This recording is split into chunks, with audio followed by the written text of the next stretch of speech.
What is going on, guys? Welcome back to what was the Savage Performance YouTube channel. As you may have noticed, we have switched the name to Custom Works.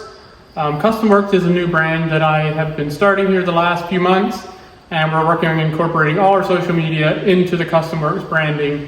What you can look forward to seeing from the brand is hopefully more consistent content with all of these cars that are sitting around here, as well as we will be releasing a giveaway car in the next week or two. The website should be up.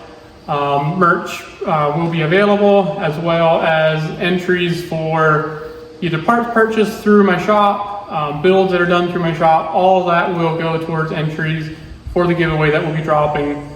So really appreciate you guys following along. We will also be releasing a Facebook page as well as an Instagram page with the Custom Works, and we will be dropping different polls as far as once we drop the giveaway car, as far as suspension setups that you like to have on it, wheels, options.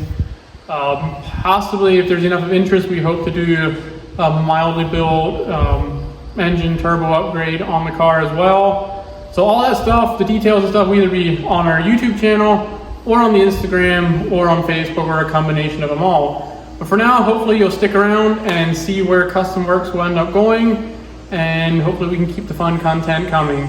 So for now, if you aren't subscribed, please subscribe, as well as heading over to the Custom Works Facebook page and the Custom Works Instagram page to stay up to date on what's going to be happening.